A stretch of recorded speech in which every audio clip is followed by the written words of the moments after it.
Muchas gracias, Pablo, por la invitación y por la presentación también. Y gracias, Carlos, por estar también aquí para debatir sobre el libro. Y bueno, por supuesto, muchas gracias a todos los asistentes por venir esta noche. Entonces, bueno, como decía Pablo, voy a hablar de este libro que se publicó en el año 2020 en su versión en inglés, que es la versión original, y luego en 2021 la versión traducida al castellano, que la publicó Alianza Editorial, que se tradujo como Diseñar el desorden, experimentos y disrupciones en la ciudad. Y, como decía Pablo, el libro realmente tiene, bueno, este proyecto conjunto que hicimos entre Richard Sennett y yo, Diseñar el desorden, tiene origen en otro libro que se escribió 50 años antes. Se escribió en 1970. Se llama en inglés The Uses of Disorder. En castellano ya se ha vuelto a traducir como Los usos del desorden. Es verdad que la primera edición se tradujo como Vida urbana y identidad personal, pero a raíz de este libro de Diseñar el desorden, Alianza Editorial lo ha retraducido, porque la primera traducción no era muy buena, y se traducía ya como Los usos del desorden. Y entonces, bueno, yo este libro realmente, yo lo leí cuando tenía 25 años, que es cuando era un estudiante todavía de máster, y era la misma, me llamó la atención porque era la misma edad con la que Richard Sennett lo había escrito a finales de los años 60, ¿no? El Richard Sennett escribió esto realmente muy, muy joven, con 25 años, y también pues hay que entenderlo como en un contexto muy concreto, ¿no? El contexto de mayo del 68, el contexto de la nueva izquierda de finales de los 60, digamos, un contexto convulso, como en cierto modo también se vivía pues a finales de la década 2000 y principios de la década 2010, con la crisis económica y de diferentes reacciones en la crisis económica, ¿no? Entonces, lo que me llamó la atención de este libro es que, bueno, aquí hay una pequeña quote que dice que determinados, lo tengo en inglés, pero bueno, la traducción al castellano sería que ciertos tipos de desorden tienen que ser incrementados en la vida de la ciudad para que las personas puedan pasar a una adultez completa, y para que las personas pierdan como la tendencia hacia la violencia, ¿no? Y entonces esta idea de la necesidad de desorden en la ciudad para que las personas puedan, digamos, superar una identidad encorsetada y tener una identidad adulta libre digamos, de cualquier enlace, me resultó muy interesante, ¿no? Y sobre todo porque Richard Sennett creía que la ciudad era responsable de liberar de esta identidad a las personas, ¿no? Realmente el diseño de la ciudad, cómo la ciudad se configuraba, cómo los barrios funcionaban, era responsable y tenía esta influencia en la ciudad, ¿no? Y entonces la ciudad podía proporcionar ciertos tipos de desorden que eran positivos, ¿no? Esto también surgía como una reacción al fin y al cabo al movimiento moderno que proponía una serie de órdenes en la ciudad que, decía Richard Sennett, que eliminaban cualquier posibilidad de contacto social, ¿no? Como la ciudad moderna eliminaba cualquier posibilidad de contacto social, y él proponía pues, otro tipo de ciudad, ¿no? También era interesante el hecho de que Richard Sennett se diferenciaba de otros coetáneos como Jane Jacobs, que Jane Jacobs se oponía también a este tipo de orden de la ciudad moderna, pero Jane Jacobs lo que quería era como tenía como la nostalgia de volver a la ciudad tradicional, pero Richard Sennett decía que no era esa la respuesta, sino que más bien miraba hacia el futuro y hacia qué nuevas relaciones se pueden producir en la ciudad. Entonces, bueno, como decía, me llamó la atención por muchos motivos. Uno por el contexto, la relación entre los contextos sociopolíticos que se daban pues en la época de mayo del 68 y de los movimientos, no sé, de los derechos civiles en Estados Unidos, de todo lo que se estaba dando por esa época. Y también lo que estaba ocurriendo por esa época aquí en España, por ejemplo, con el 15M, y en todo el mundo pues con la primavera árabe, con el movimiento, luego Occupy Wall Street, todo lo que ocurrió a principios de la década 2010 en reacción a la crisis económica, ¿no? Y también encontraba relaciones al desarrollo de la ciudad entre las dos épocas, ¿no? Y un ejemplo que me resulta interesante, sobre todo allí en Londres, bueno, Londres es donde desarrollo la mayoría de mi investigación porque llevo ya muchos años viviendo allí, entonces prácticamente casi toda la investigación que ya desarrollo es sobre Londres, ¿no? Y gran parte de la investigación que he estado desarrollando en los últimos años es sobre vivienda social. Y esto es un ejemplo de lo que ocurría pues en los años 60, 70, que se construyeron grandes polígonos de viviendas, a veces en sitios que habían sido bombardeados en la Segunda Guerra Mundial, a veces en sitios que eran, digamos, de infravivienda, que eran demolidos y reconstruidos, pero eran iniciativas del Estado que al fin y al cabo lo que proponían era hacer vivienda social, pero que sí tenían una cierta imposición de orden de la que hablaba Richard Sennett. Y en cambio en la actualidad había otra imposición de orden, pero con una naturaleza algo diferente. En este caso, este mismo barrio que se construyó en el año 73, que se demuele en 2011, se reconstruye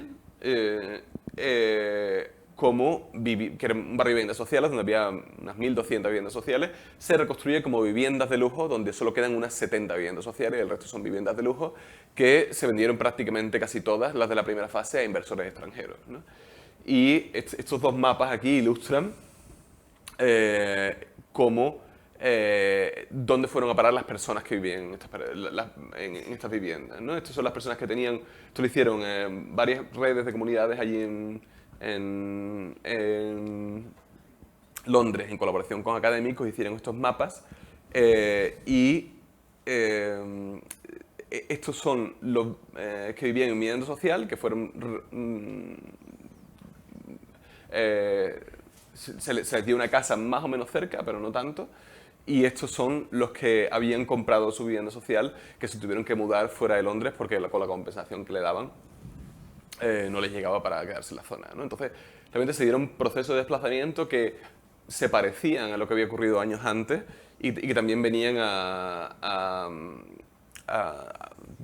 también respondían a determinadas imposiciones de orden en la ciudad. Pero como decía, ese orden venía de diferentes ciudades, así como de diferentes formas, ¿no? Así como en los años 60 y 70 venían del Estado a través de la construcción de viviendas, de autopistas, en la actualidad venían como de fondos de inversión, como puede pasar aquí en Hudson Yards de Nueva York, ¿no? Financiado fundamentalmente por fondos de inversión. Y bueno, entonces empecé a ver pues, ejemplos de cómo relaciones en que había pasado en estos 50 años, ¿no? Y esto es un ejemplo de una autopista que se construyó en Londres a finales de los 60, el Westway, que es donde está el Portobello Market, que es bastante famoso. Y entonces en la zona, al construirse esa autopista, se desplazaron mucha gente, muchas personas fueron desplazadas de sus casas y varios activistas locales tomaron esta iniciativa de empezar a construir adventure playgrounds, como juegos de niños de forma improvisada, debajo de la autopista, en el sitio de construcción, que son estas fotos que se pueden ver aquí, ¿no?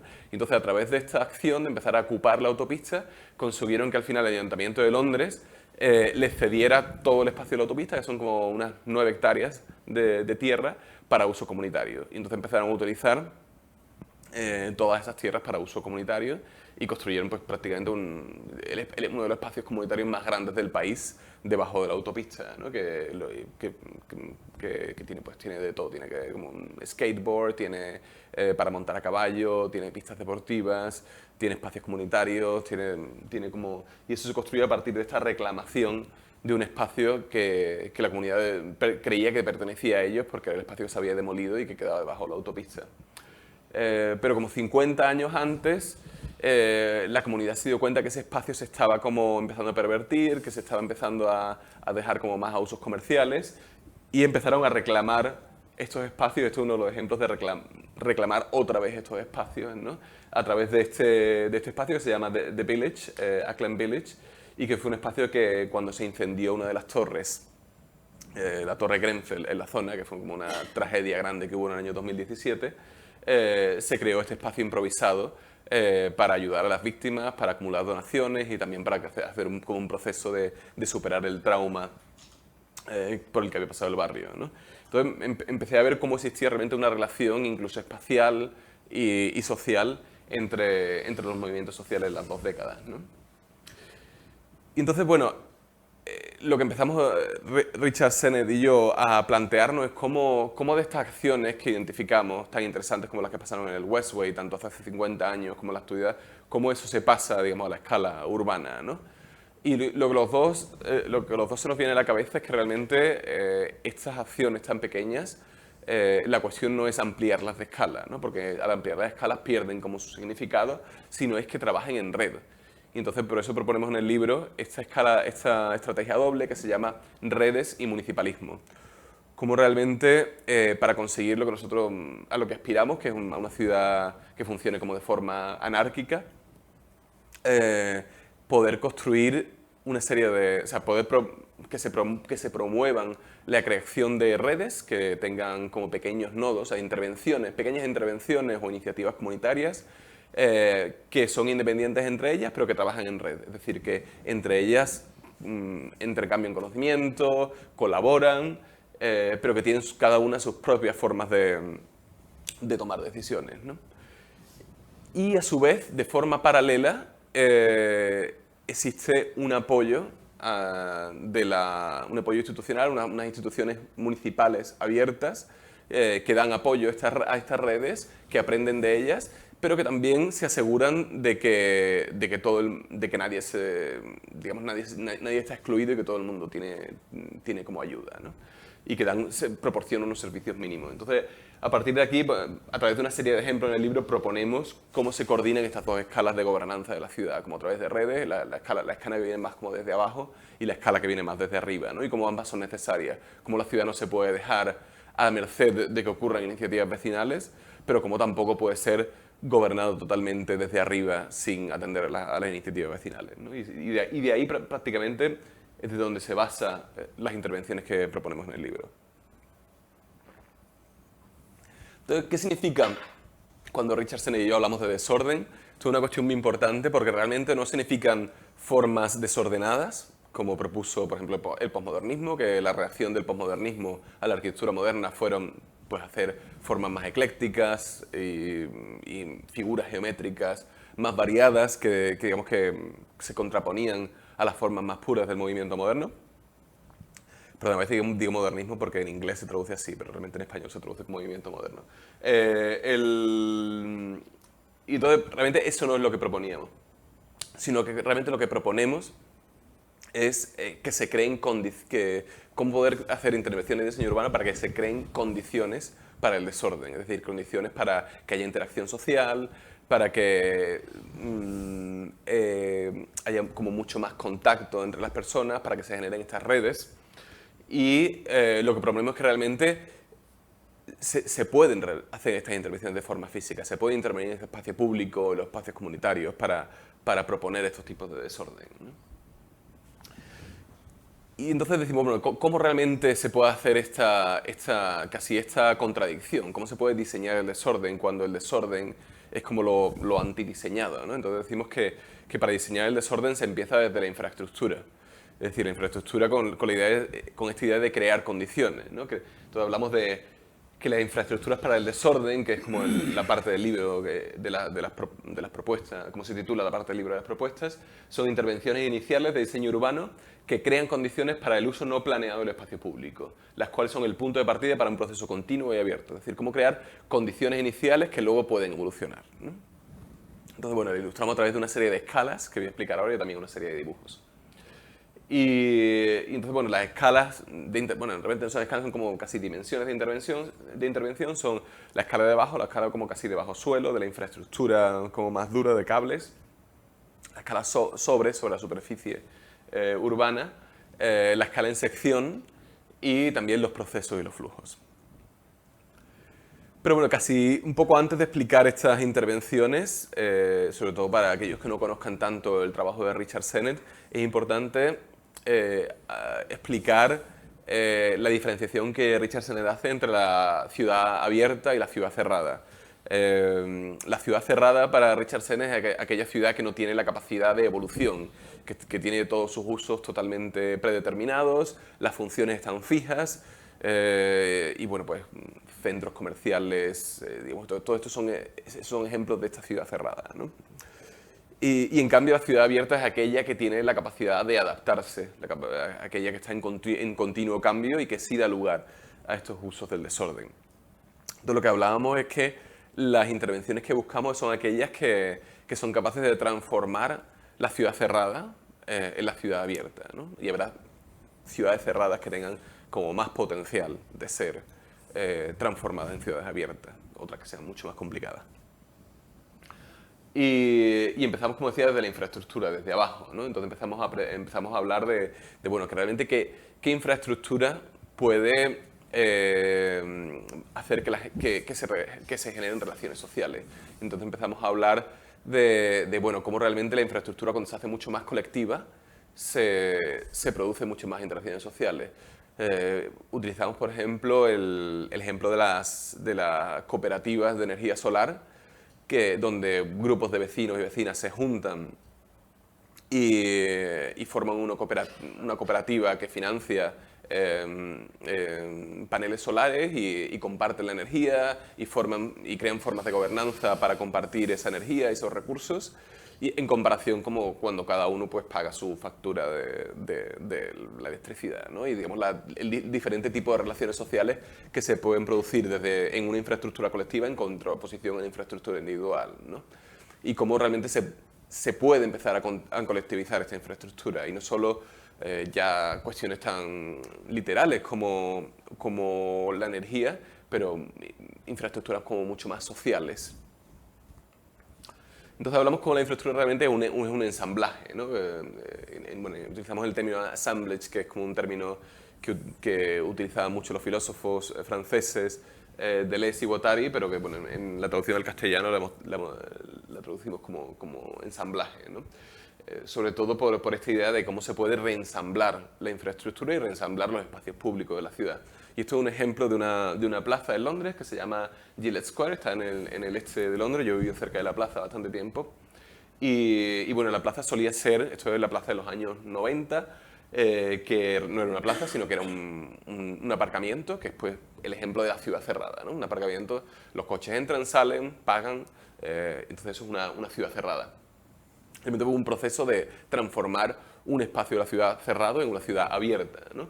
Y ese fue el primer paso de este proceso, fue este que estáis viendo aquí, que fue traer estos kioscos y ponerlos disponibles a renta muy baja para negocios locales, sobre todo negocios de la comunidad afrocaribeña en la zona, que había una gran población afrocaribeña en la zona. Entonces empezaron a crear estos negocios locales, y lo que se produjo es esta situación que estáis viendo aquí, que antes de que se estuviese, aquí se estaba en construcción, pero antes de que se estuviese construyendo la plaza, ya empezaron a congregarse en el mismo aparcamiento pues diferentes comunidades aquí en torno a los negocios que se estaban produciendo. Entonces, realmente se generó el espacio público antes del espacio público en sí. El espacio público a través de las personas congregándose en torno a estos kioscos. Entonces, realmente ya se creó una necesidad de que esto fuese una plaza. O sea, no fue ya que el ayuntamiento llegó y de repente cogió un aparcamiento, echó todos los coches y pavimentó, ¿no? Que sería como el clásico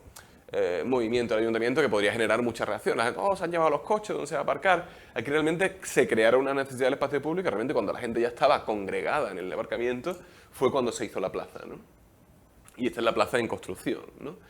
Y la plaza, creo que esta foto es como de 2003, 2004 aproximadamente, y luego como ya en 2008, 2009 se pusieron estos contenedores, que yo creo que ilustra muy bien esta idea de los sistemas abiertos que habla Richard Sennett, ¿no?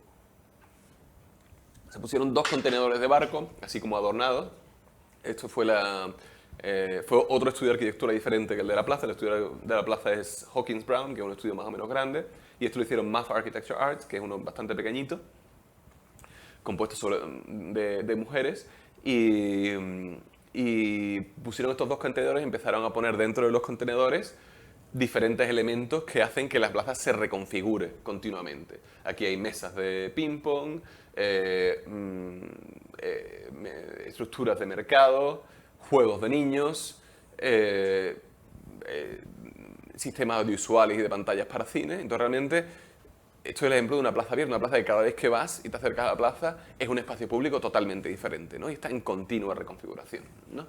Y bueno, entonces realmente cuando uno ve esto de un aparcamiento pasar a este espacio que está continuamente eso reensamblándose, pues más o menos esto es lo que proponemos que se puede conseguir a través de las infraestructuras para el desorden, ¿no? Entonces, bueno, como realmente a través de intervenciones en la superficie urbana se pueden abrir desarrollo cerrado y crear condiciones para lo no planeado, ¿no? Y bueno, empezamos a hablar de como ejemplos mucho más antiguos que Gillette Square. Este es el caso de los playgrounds de Aldo van Eyck en Ámsterdam, pues que transformarán muchos espacios, ¿no? de espacios donde nada ocurre a espacios que se llenan de vida urbana con pequeñas intervenciones, ¿no?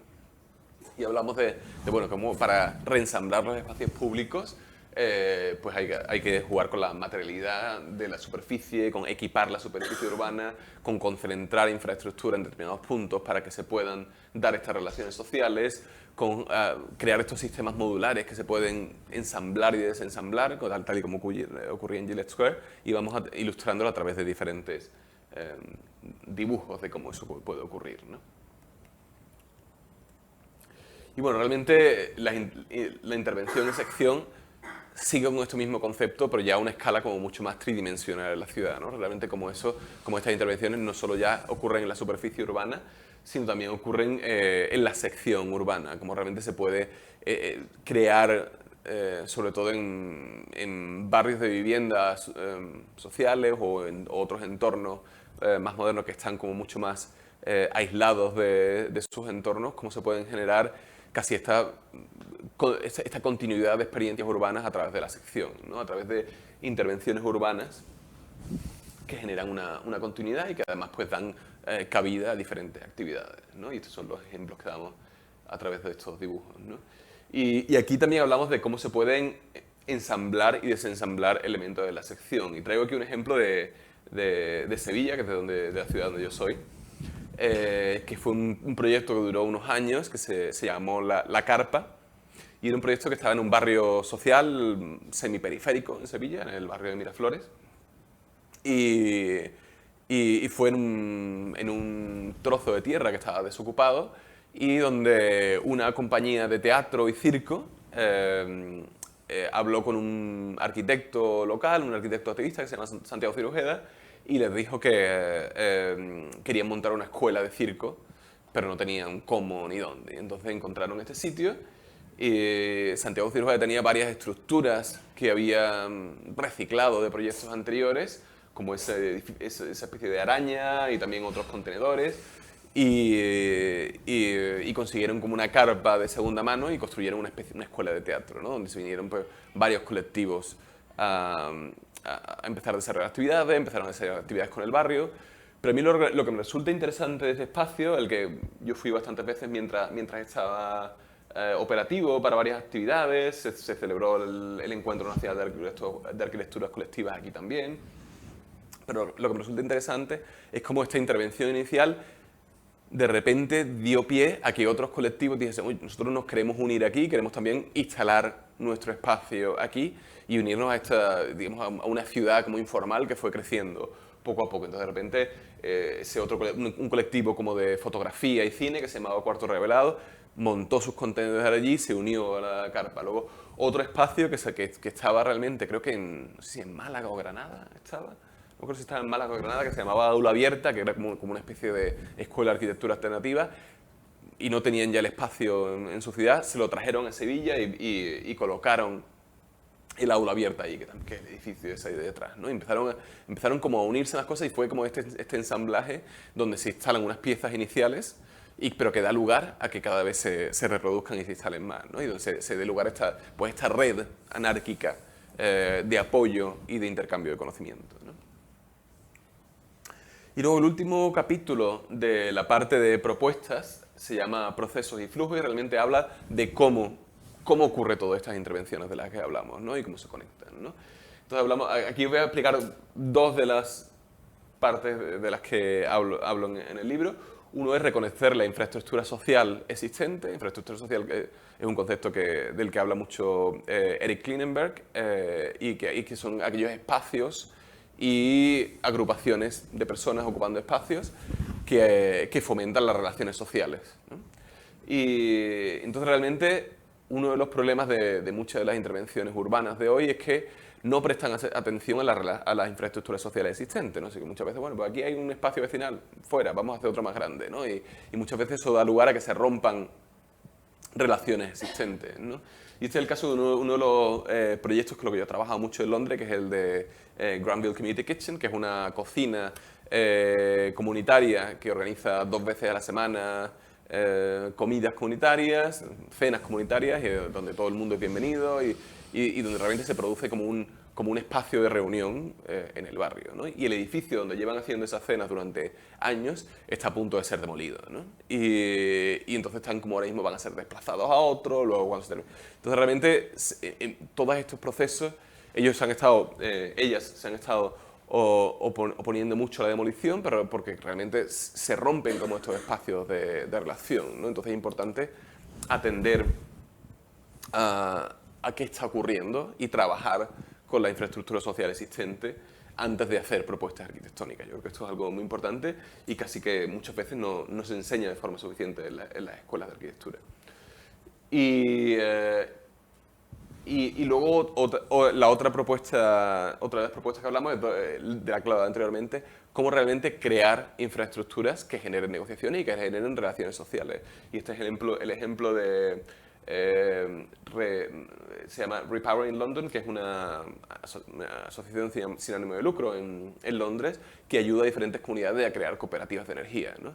Y en esas cooperativas de energía siempre se producen pues, estas relaciones sociales porque realmente pasan de consumir energía como individuos a producir y consumir energía como colectivos, ¿no? Y eso realmente cambia una forma de relacionarse con la infraestructura y empiezan a generar talleres entre ellos para aprender a construir sus propios paneles solares. Digamos que empiezan a ocurrir otras relaciones sociales en torno a la energía que eran totalmente inexistentes, ¿no? ¿Y cómo se puede hacer esto a través de la infraestructura? Entonces, bueno, no voy a contar mucho más del libro, porque bueno, el libro está estructurado en una introducción conjunta entre Richard Sennett y yo, luego tiene 2 capítulos de Richard Sennett, 5 capítulos míos que son las propuestas, y luego tiene una tercera parte, el libro, una última parte, que es este diálogo entre Richard Sennett y yo, que bueno, aquí hay un vídeo que también podéis ver que está en internet, pero bueno, os voy a contar brevemente una de las discusiones que tenemos en el vídeo. Creemos que una de las pocas cosas en las que Richardson y yo tenemos como diferentes matices y opiniones sobre el tema, que es sobre el papel del arquitecto o del urbanista en colaboración con comunidades, ¿no? Entonces, bueno, realmente Leo Hollis, que está en medio y que es el editor del libro, es el editor de Verso, que es la editorial que publicó el libro en inglés, nos hacía esta pregunta, bueno, ¿cuál es realmente el papel del arquitecto urbanista cuando es un activista y todo esto, ¿no? Y entonces Richard Sennett cree que lo que dice es que el arquitecto urbanista tiene en la función de coproducir y codiseñar con comunidades, tiene un papel de mediador, que no es un papel como tan político, sino hace como de mediación entre las comunidades y las autoridades locales, ¿no? Donde pues crea opciones y las presenta y se quita de en medio, ¿no? Eso es de lo que habla. Él también hablaba de eso en su libro anterior, en Construir, Habitar. Y entonces yo digo que realmente que yo veo que eso ocurre, que hay versiones en las que es así, que los urbanistas tienen esa función de mediador, pero también que hay otras cuestiones donde tiene un papel como mucho más político. Entonces yo hablo de que hay otras ocasiones en que, sobre todo en proyectos de los que yo estaba involucrado, donde se colabora realmente, en vez de con las autoridades locales, se colabora directamente con la comunidad como un aliado y que el producto de esa colaboración es un acto de activismo en sí. Y otras aproximaciones más híbridas entre la mediación y el activismo. Entonces voy a explicar como tres casos muy rápidos de cómo eso se da. Esto ya, digamos, es posterior al libro, proyectos en los que estamos pues, involucrados. Uno es Play Wimbledon, que es un proyecto que hice entre 2018 y 2019 y donde mi papel fue más de esta cuestión de mediación. Play Wimbledon fue un proceso de codiseño de 2 espacios públicos en Wimbledon, que es un barrio de Londres, conocido por el tenis, pero es conocido por otras cosas también. Y entonces pues, tenía que diseñar 2 espacios públicos. y lo que hice fue construir intervenciones temporales en el espacio público. Esta es una de ellas, fueron 2 intervenciones temporales que daban lugar al juego, ¿no? Que daban, un poco experimentando casi con este concepto de infraestructura para el desorden, pero llevándolo como al concepto del juego, ¿no? Al concepto de cómo participar a través del juego. Entonces se construyen como una especie de playgrounds, casi emulando un poco al Aldo Van Eyck de posguerra, pero con un poquito más de colorido.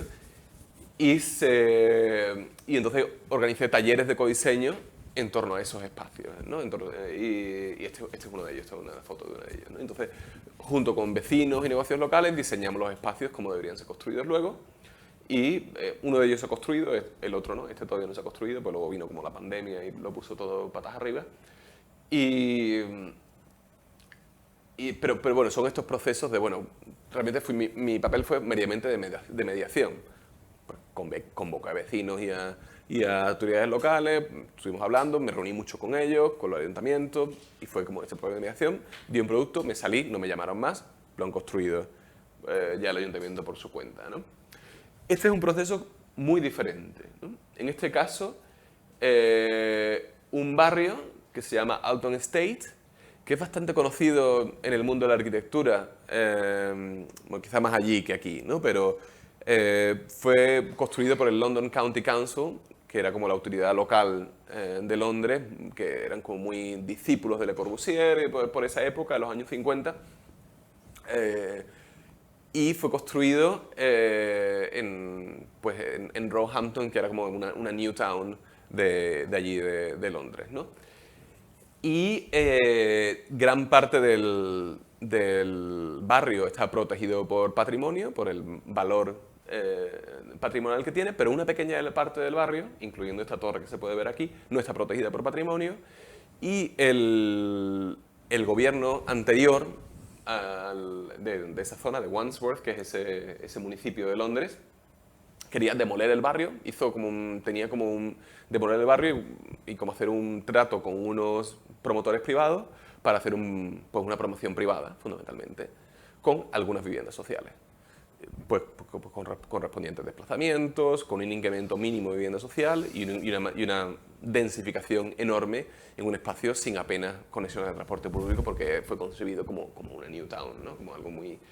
Y entonces cuando iban a demoler el barrio, los vecinos me contactaron porque conocían varios proyectos en los que lo había ya colaborado con las comunidades, y hicimos lo que los vecinos titularon ellos mismos el People's Plan, el plan de la gente, ¿no? Que fue a través de procesos de codiseño, hicimos como unos 10 o 12 talleres de codiseño, donde yo pues, con los vecinos fuimos diseñando cómo debía ser el barrio. Entonces propusimos un proyecto alternativo donde casi no se demolía nada y se hacía solo una ligera densificación en el que prácticamente todas las viviendas que se proponían eran viviendas sociales, ¿no?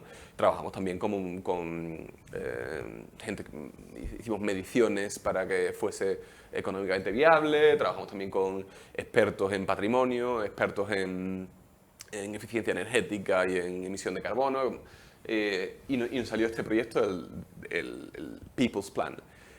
Y tuvimos la suerte también de que justo poco después de terminar el proyecto, el gobierno, la autoridad local cambió de conservador a laborista y le presentamos el proyecto al nuevo gobierno y, bueno, pues el nuevo gobierno ha acabado desestimando el proyecto de demolición y está ahora considerando alternativas, y gran parte de las alternativas es empezar a rehabilitar el barrio en vez de demolerlo, ¿no? Entonces realmente estos son procesos donde, bueno, como dice Richardson en el vídeo, la parte política tiene una gran importancia. Yo creo que si el gobierno laborista no hubiese ganado las elecciones, no hubiésemos tenido ninguna posibilidad de que esto ocurriese, pero donde también el hecho de que con los vecinos hubiésemos hecho ya este proyecto, ya pone un proyecto a disposición listo como para decir, bueno, hay una alternativa, ¿no? Y está demostrada, ¿no? Realmente es un papel muy diferente del arquitecto, ¿no? Y no significa que se vaya a construir el People's Plan tal cual, pero significa que el People's Plan puede influenciar el nuevo proyecto. Y esto es una aproximación mucho más híbrida, que fue un concurso que gané para otro proceso de codiseño, espacio público, digamos un enunciado parecido al de Wimbledon, en cierto modo, pero lo convocaba la Westway Trust, que es el espacio este debajo de la autopista que he mencionado antes.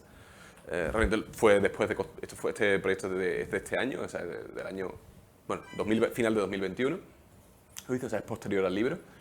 Pero yo ya había colaborado con muchos activistas locales en varios proyectos como mucho más bottom-up, y entonces para el concurso lo que hice fue montar un equipo con activistas locales para, bueno, yo como arquitecto, con mi estudio de arquitectura, pero mi equipo eran todos activistas locales, entonces ganamos el concurso por eso, porque pues, teníamos el conocimiento local para desarrollar el proceso de codiseño y todos los contactos locales. Entonces realmente fue un proyecto donde ya estábamos como totalmente aliados con los locales y entonces la gente era como ya parte del proceso. No estábamos haciendo tanto de mediación, estábamos construyendo un proyecto desde abajo, aunque realmente era para con un cliente, con una cosa que se va a construir, ya se ha empezado a construir este proyecto o sea, nosotros ganamos la parte de codiseño y luego unos arquitectos están haciendo como la ejecución, ¿no? Pero tiene un carácter como mucho más híbrido que no es ni de mediación ni es tampoco la parte esa como tan activista del otro caso. Y esta es la última diapositiva, la voy a dejar aquí. Quería traerlo esto un poco para dar lugar a las preguntas en función del debate que tuvimos Richard Sennett y yo y estos ejemplos.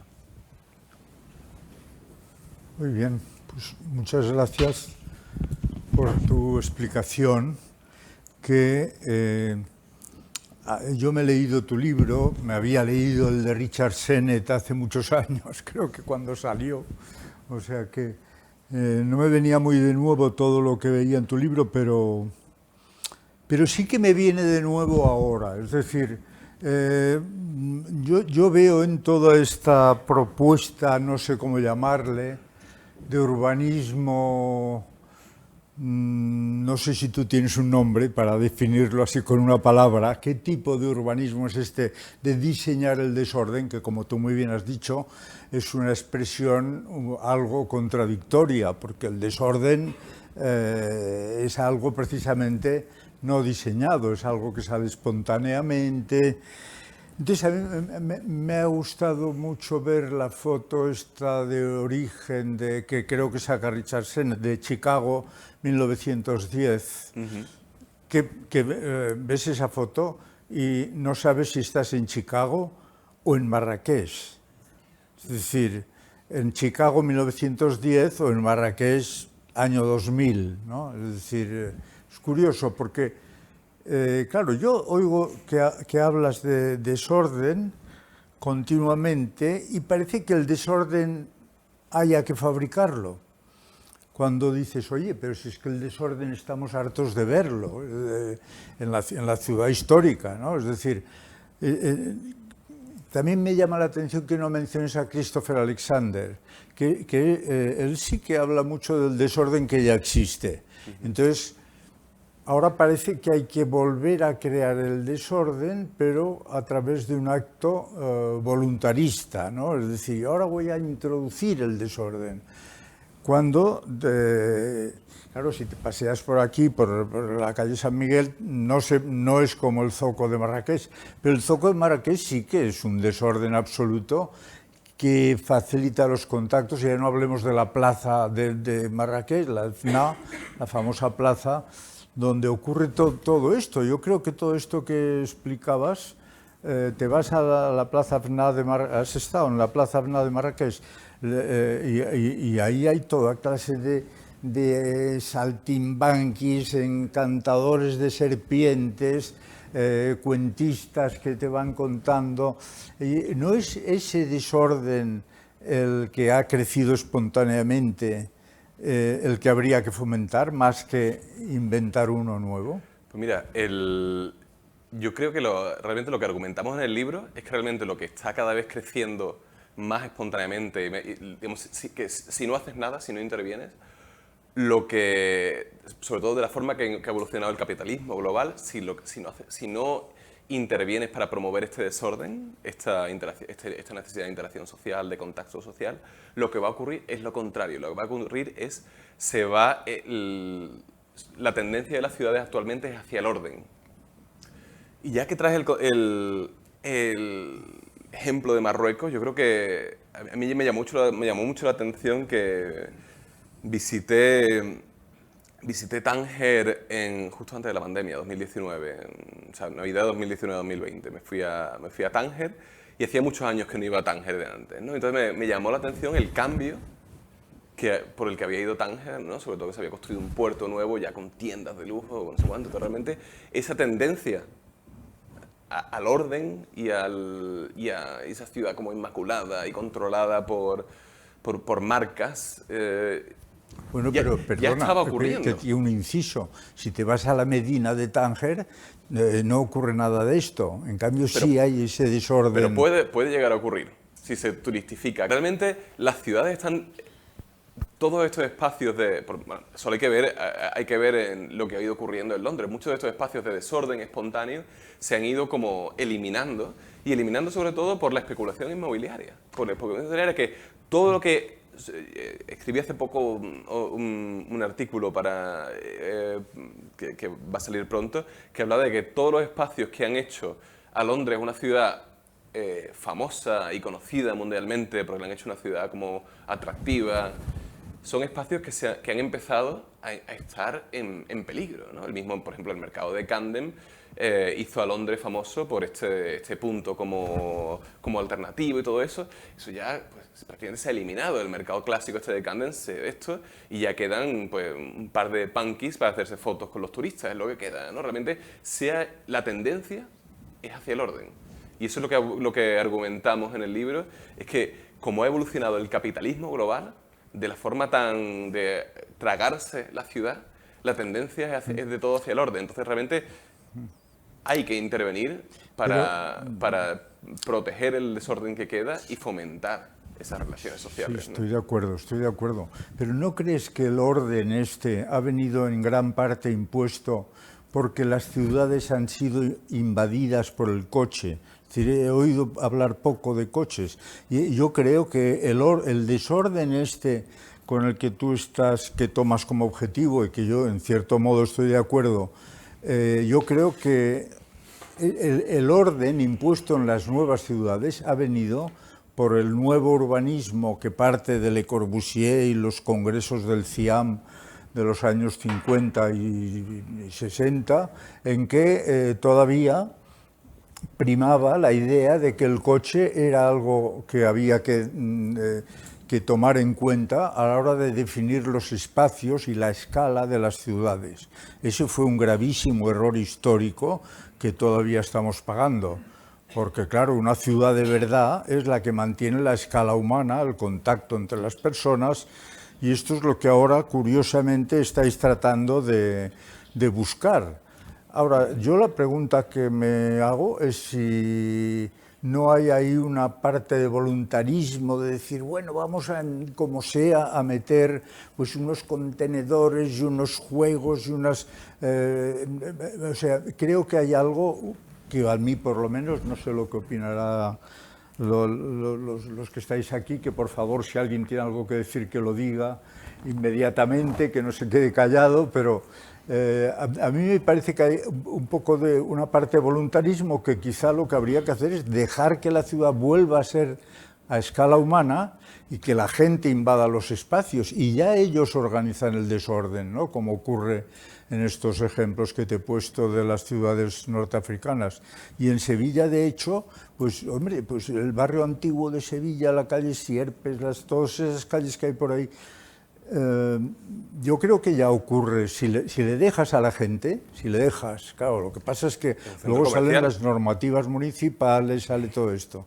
Y es cierto que ese desorden existía en la ciudad medieval antigua, existe en las medinas norteafricanas porque la gente pone el puesto para vender higos chumbos donde le da la gana, cosa que en nuestras ciudades no está ocurriendo. Bueno, yo pediría, por favor, si alguien... No, ya, solo por contestar un poco lo que estabas comentando. Estoy de acuerdo que hace 50 años fue el coche el que trajo, bueno, desde hace más de 50 años, el coche el que trajo el orden a las ciudades, y sigue ocurriendo hoy, se siguen construyendo... El orden de los coches. El orden de los coches, se siguen construyendo autopistas urbanas que muchas veces uno se pregunta, esto no se han dado cuenta de que esto no funciona, ¿por qué lo siguen haciendo, ¿no? Pero realmente hay otros factores que se están tragando las ciudades hoy también, como la turistificación y el capitalismo global. Me hablabas de Calle Sierpe. Calle Sierpe para nada responde a estas ideas de desorden. Es un centro comercial, donde vas andando y lo que sientes es el aire acondicionado de las tiendas. Como la calle San Miguel de aquí. No, yo quería decir, hola, que hay un fenómeno que es la gentrificación, que no estamos mencionando, Sí. y que aquí en esta ciudad, bueno, yo estoy aquí hace como 20 años trabajando, y bueno, también siempre rehabilitando edificios antiguos en Palma, y era otra ciudad, ¿no? Cuando llegué, y de golpe lo que veo es como, pasas y decir, hombre, una máscara, es como una ciudad fantasma con una máscara de edificio bonito, rehabilitado, especialmente Hotel 5 Estrellas, 100 metros, otro Hotel 5 Estrellas, 100 metros, otro Hotel 5 Estrellas, ¿no? Por ejemplo, las farmacias le limitan cada cuánto puede haber una farmacia, pero los hoteles 5 estrellas no. Y todo está vacío de gente.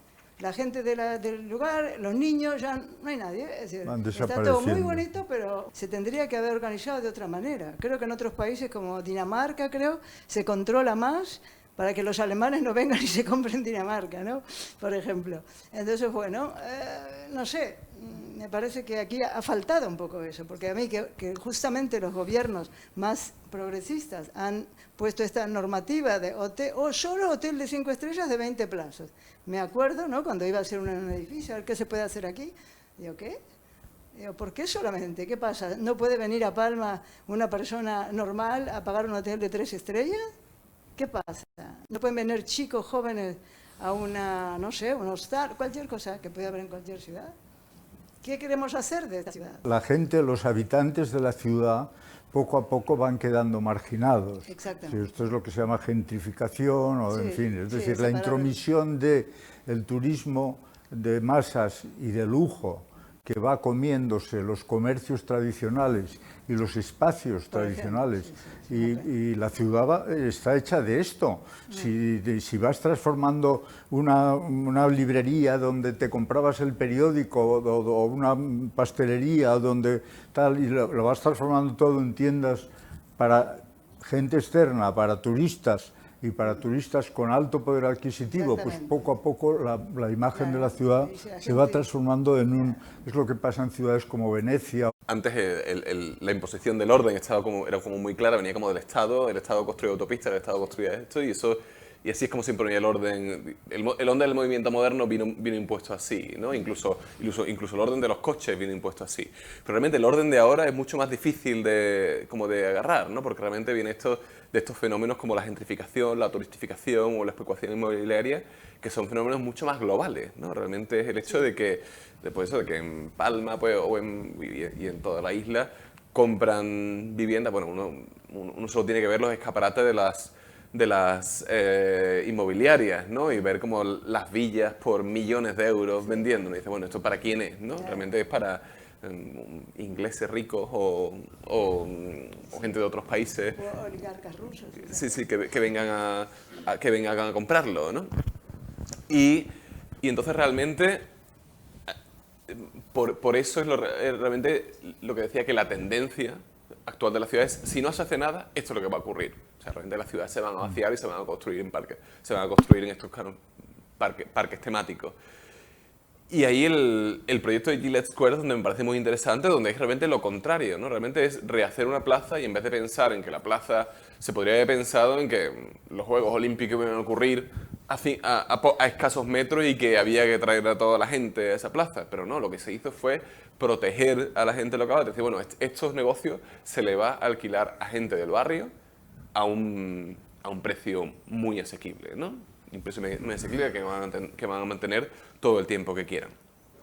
Y se van a realizar realmente estas actividades que son para la gente local, ¿no? Y es porque uno va a la plaza y se encuentra a la gente local allí. Y eso realmente, eso hay que hacerlo, eso hay que diseñarlo. Eso no, si das como la tendencia de que mande el mercado, pues ya sabemos lo que va a ocurrir, ¿no?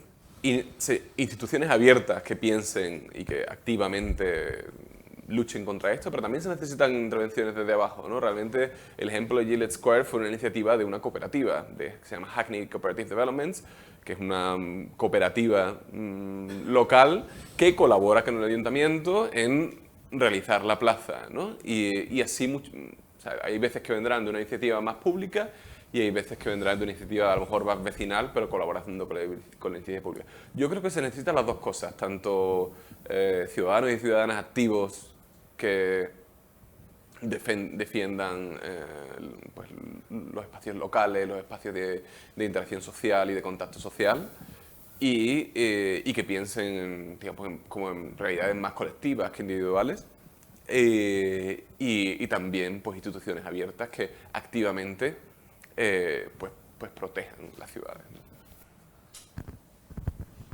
Sí, hola, ¿qué tal? Muchas gracias por la exposición, que creo que ha sido muy interesante y abre algunas cuestiones, pues creo que muy actuales.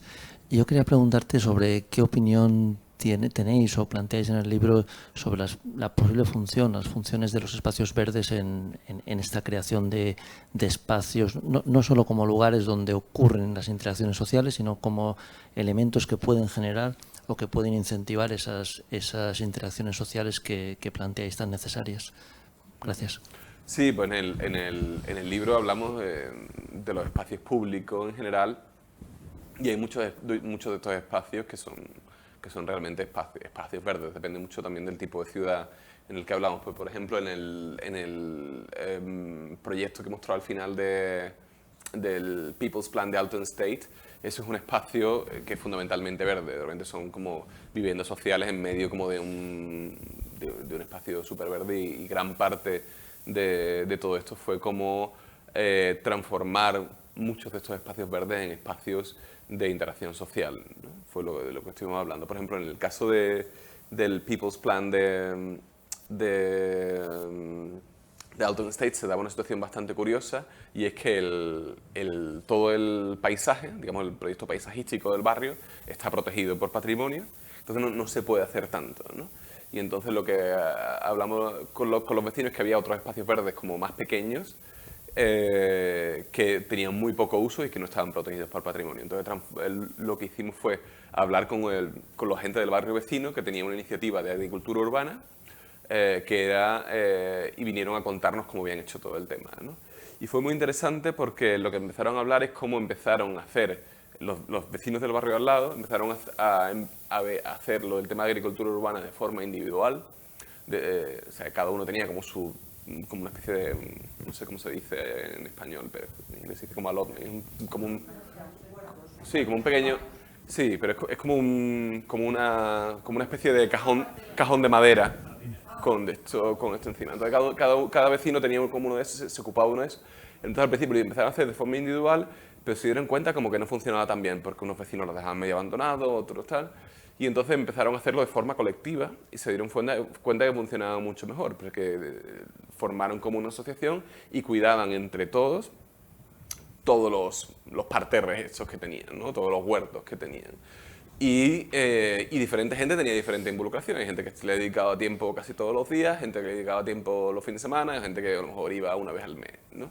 Y entonces empezaron a asesorarnos los vecinos del barrio al lado para que montáramos ese proyecto en estos espacios, ¿no? Entonces realmente como intentar muchos de estos espacios que a veces, pues, sobre todo cuando no les des uso y todo esto, en espacios que también generen esta interacción social a través del fin y al cabo, pues lo que es en este caso era una infraestructura colectiva como los huertos urbanos, pero también, bueno, también trabajamos en otras propuestas, como una zona que transformamos como un espacio para mayores, otra un espacio intergeneracional para niños y mayores. Fueron como varias cosas que surgieron allí, pero todo iba mucho en torno a cómo fomentar la interacción social en estos espacios verdes, ¿no?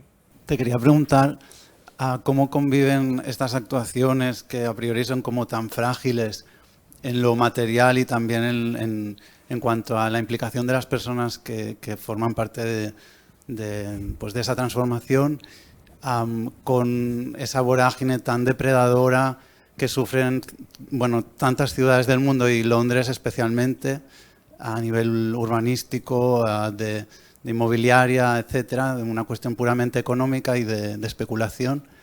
Y me hacías pensar en muchas cosas.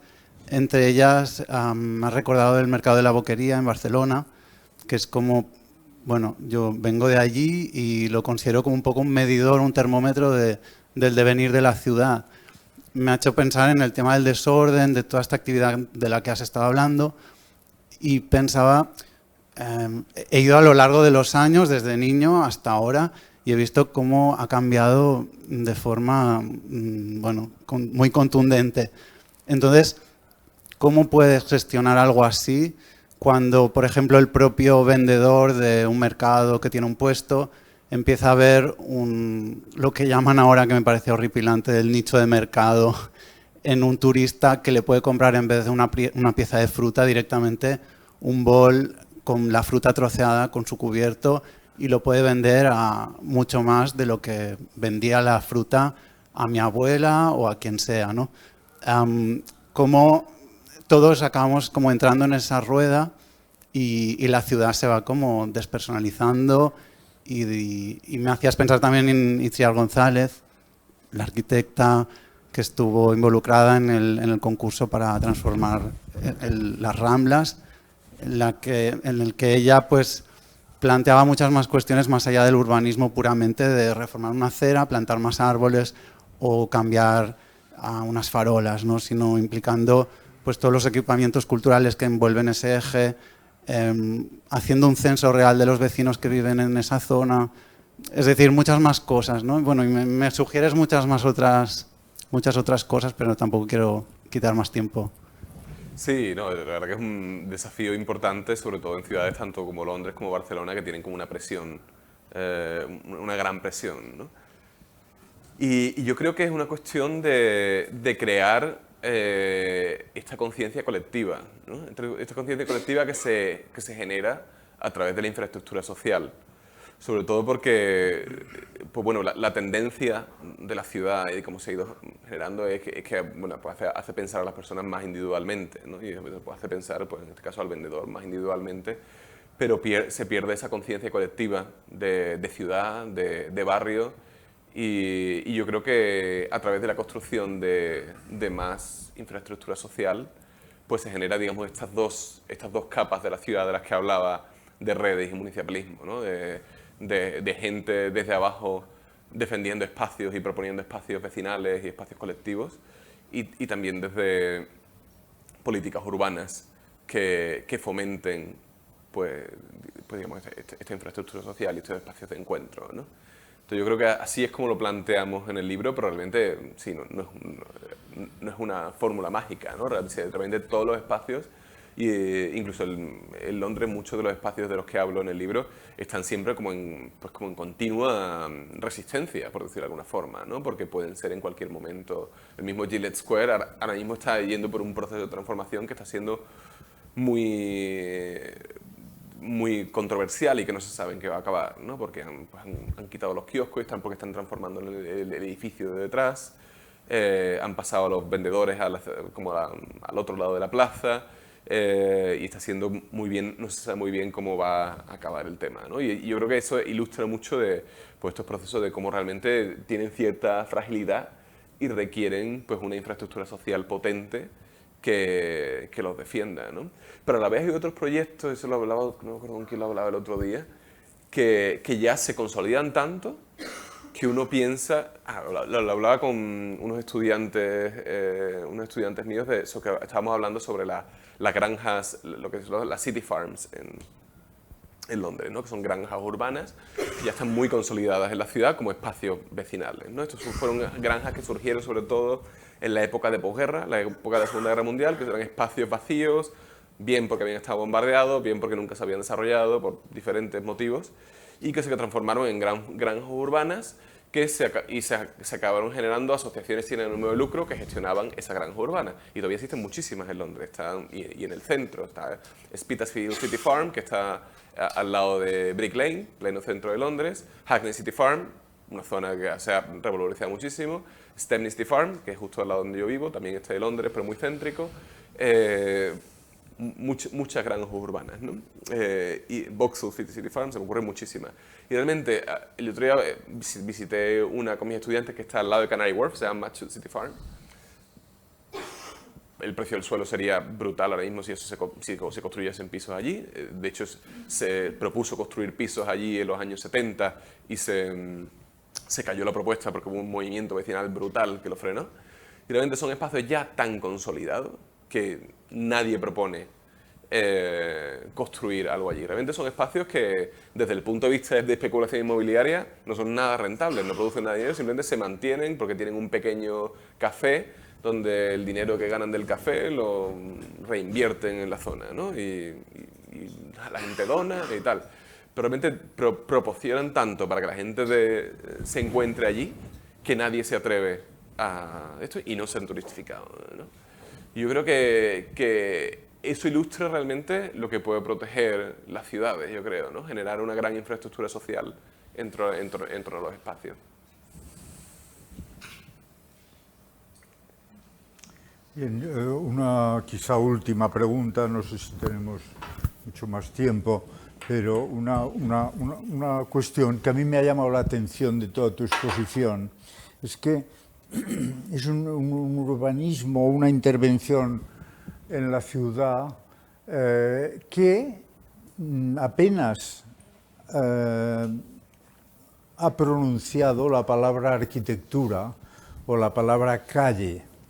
Es decir, los elementos del urbanismo tradicional, que son la calle y las casas, parece que se da por hecho que es una batalla perdida, no sé, es decir, que esto es un desastre y nosotros vamos a ver cómo podemos ponerle cierto remedio, pero manteniendo lo que hay. Es decir, yo la pregunta que te haría es, ¿cómo sería una New Town ahora, no las de los años 50 o 60, que ya vimos el desastroso resultado que han dado en Inglaterra, pero cómo sería ahora una New Town? ¿Cómo sería una ciudad nueva en la que no necesitáramos, digamos, intervenir de esta manera tan voluntarista, sino que ella sola ya creara las condiciones?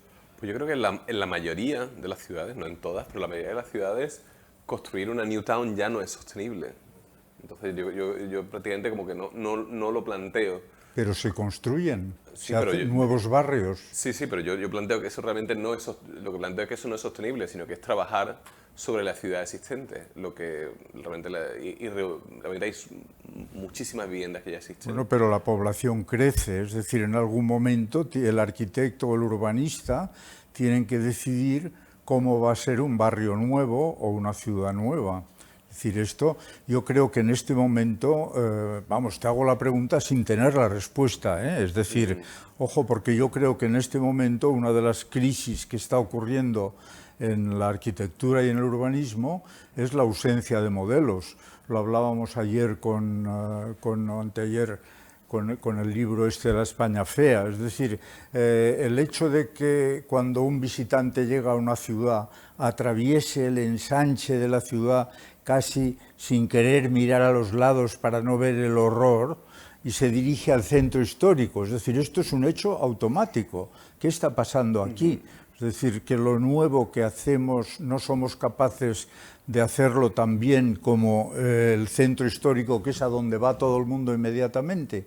¿Qué pasa? Es decir, no tenemos un modelo alternativo, sólido, tanto en la arquitectura como en el urbanismo, que evite esta vergüenza, de alguna manera, este oprobio de que se nos pase por alto automáticamente. Probablemente lo que planteo en el libro es cómo transformar estos espacios, pues, hablas de los ensanches, por ejemplo, o en este caso, por ejemplo, si hablamos de Madrid, los PAU que hicieron y todo esto, ¿no?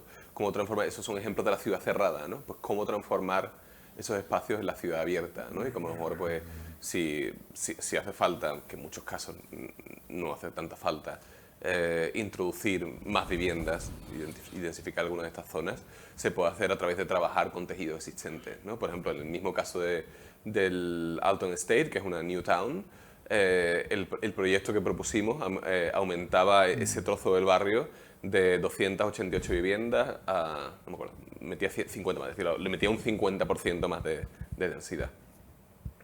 Que creíamos que era algo, pues, razonable, meterle un 50% de densidad en vez de cuatriplicar la densidad, que es lo que planteaba el ayuntamiento. Entonces realmente hay determinadas zonas urbanas que pueden absorber estos crecimientos de forma interna, respetando la trama existente, incluso mejorándola. En muchos casos lo que hacíamos era pues consolidar zonas del barrio que quedaban como un poquito más de esto, construir sobre aparcamientos que nadie utilizaba o espacios que estaban totalmente desolados y que hacían que se pudiese crecer la ciudad de forma mucho más orgánica, en vez de construir como nuevos espacios digamos, adyacentes a la ciudad que dan lugar pues, a estos errores, ¿no? Pues trabajar sobre los tejidos existentes. ¿No? Eso me parece muy bien, trabajar sobre lo que hay para tratar de aminorar, digamos, la catástrofe, pero que también hay que saber cómo hacer una parte nueva de la ciudad. Yo creo que el hecho...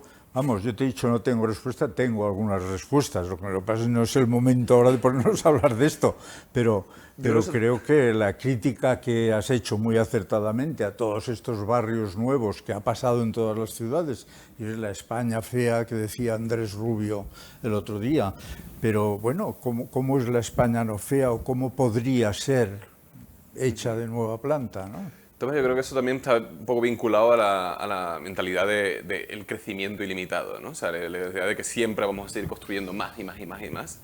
Y bueno, realmente pues el planeta nos está avisando que a lo mejor pues eso no es una buena idea, ¿no? A lo mejor pues hay que intentar trabajar más con lo que existe, ¿no? Realmente de seguir creciendo más de forma ilimitada, ¿no? En 100 años hemos pasado de 2.000 millones de habitantes a 8.000 millones en un siglo, que es una cosa, un periodo ridículo comparado con 3.000, 4.000, 5.000 años que existen las ciudades, ¿no? En los últimos 100 hemos cuadruplicado la población y este ritmo sigue, es decir que, claro... Sí, en cambio en los últimos 50 años se han muerto el 70% de los animales vertebrados. Entonces, sí. Un poco... No, bueno... Lo que pasa es que una cosa no compensa a la otra, es decir, aquí la población, el Homo sapiens se multiplica de una manera imparable y además consumiendo mucho más espacio y consumiendo mucha más energía. Les quería preguntar a los dos qué iniciativas o propuestas conocen que se hayan hecho aquí en España al final a los gobiernos para poder llevar a cabo, si se ha hecho alguna, porque... Lo veo todo muy bonito en ideal, muy difícil de realizar, sobre todo porque veo un problema enorme a nivel educación desde el principio. Hablas de colectivo, de trabajos, de comunidades, de tal, si se están hasta cerrando las terrazas para que la gente no interactúe, la gente no conoce a sus vecinos, la gente solo se relaciona por internet. Es decir, creo que hay detrás de todo esto también hay una importancia total en cómo estamos evolucionando a nivel humano la sociedad. Entonces creo que el proyecto es precioso, lo veo complicado y me gustaría luego saber a nivel arquitectónico y aquí como estamos hablando de nivel ciudad y tal, pues qué proyectos si se ha presentado algún proyecto, por ejemplo aquí en la isla, si se conoce o se sabe de algún proyecto que se haya presentado por parte del Colegio de Arquitectos o de algún grupo de arquitectos que haya acudido a alguna zona para proponer, o sea, alguna propuesta, si conocen alguna propuesta en la isla. Gracias, buenas tardes. Yo la verdad es que en la isla no conozco mucho. Puedo hablar de varios proyectos que menciono en el libro o que algunos no mencionados pero que creo que pueden ilustrar algunas de las ideas del libro. No, yo creo que sí es verdad que realmente estamos viendo en una sociedad que tiende a hacer lo contrario de lo que se propone en el libro. Entonces realmente hay muchas de las ideas que trazan hacia dónde creo que debe ir la dirección y creo que hay proyectos que están siguiendo esa dirección y entonces lo que propongo en el libro, bueno, cómo estas intervenciones que son de relativa pequeña escala, todavía que no ocurren mucho, cómo podemos hacer para que ocurran mucho, que colaboren entre ellas y que a la vez tengan un gran apoyo de las instituciones públicas. Eso al fin y al cabo es lo que plantea mucho el libro, ¿no? Entonces, ejemplos se me ocurren a nivel de, por ejemplo, a nivel de vivienda, se me ocurre la cooperativa de vivienda en Barcelona de La Borda, ¿no? que fue pues una cooperativa de vivienda en cesión de uso que pues, los vecinos se involucraron en la concepción de las viviendas y pagan pues un alquiler a la cooperativa muy bajo y es un espacio que poseen, digamos, en colectivo, no individualmente, ¿no? Y donde sí existe esta relación de colectividad, ¿no? Y que fue concebida, además, este proyecto de vivienda cooperativa en un espacio de infraestructura social mucho más grande del barrio, que es Can Batlló, ¿no? Que me parece un ejemplo muy interesante en esa relación de redes de personas y un mínimo apoyo institucional, ¿no? Que, bueno, no sé si conocéis el caso de Can Batlló, aquí tenemos a alguien de Barcelona, antes he hablado, que fue una fábrica de textil que quedó pues, utilizada por muchos comercios y tal, y que el ayuntamiento había propuesto históricamente hace varias décadas que iba a ser un equipamiento social, nunca ocurría, hasta que los vecinos empezaron a decir que o se hacía un equipamiento social allí o ocupaban la fábrica, ¿no? Y empezaron a poner como días, quedan no sé cuántos días para la ocupación, queda tantos días por la ocupación, y cuando faltaban, no sé si 30 días para la ocupación, ya fueron contactados por las autoridades locales diciendo, oye, ¿qué hacemos? ¿No? Y al final creo que 2 días antes de la cuenta atrás, la autoridad local le dio las llaves del espacio para que pudiesen hacer un espacio pues, autogestionado allí y han ido poco a poco ellos arreglando la fábrica, construyeron una biblioteca local a base de la gente donando libros, construyeron un incubador de cooperativas, en el que, como una especie de incubador de empresas, pero para cooperativos.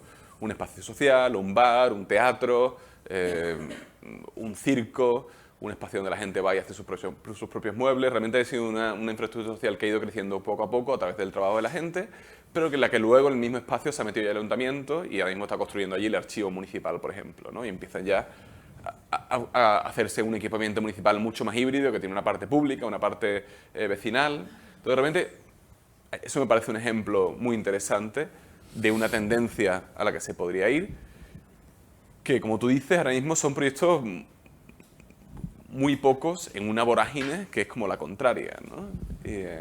Pero por eso aquí, pues, para eso escribo el libro, para decir, bueno, ¿cómo se puede realmente esto reproducir muchas veces, ¿no? Y que estas iniciativas ocurran mucho más frecuentes.